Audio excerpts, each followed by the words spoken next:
Son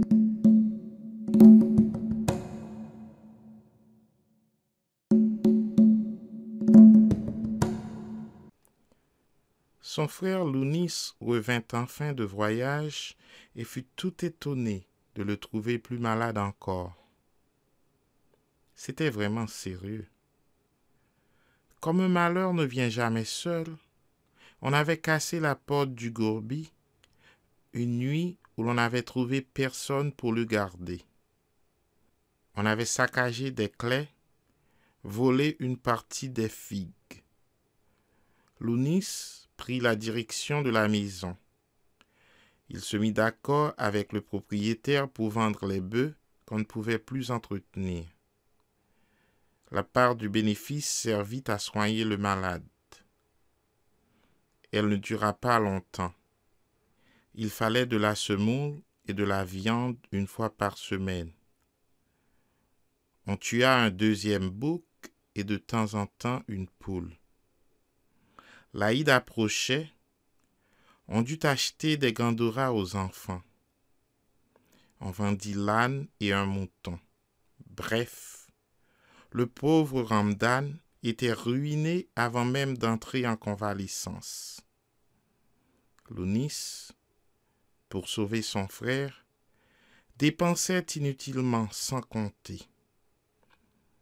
Il apportait de la viande, c'étaient les enfants qui les mangeaient. On préparait du café, le malade n'en buvait qu'une tasse.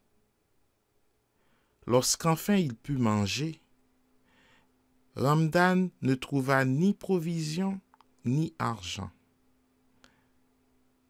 Alors il emprunta à 50% pour reprendre des forces et pour nourrir les siens.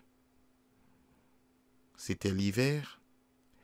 Il dut continuer à emprunter jusqu'au printemps. Quand ses forces revinrent en même temps que les beaux jours, il put mesurer avec effroi la profondeur de l'abîme où la maladie l'avait plongé. La misère était à ses trousses.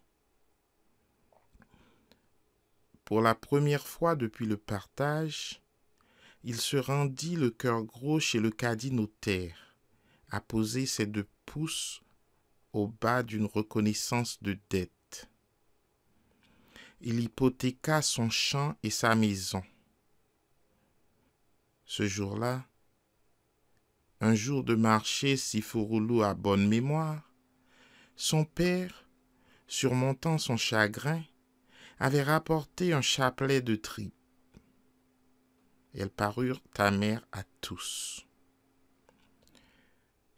Quelque temps après, laissant sa famille aux soins de son frère, Ramdan quitta, un matin, son village pour aller travailler en France. C'était l'ultime ressource, le dernier espoir, la seule solution. Il savait très bien que s'il restait au pays, la dette ferait boule de neige et emporterait bientôt, comme sous une avalanche, le modeste héritage familial.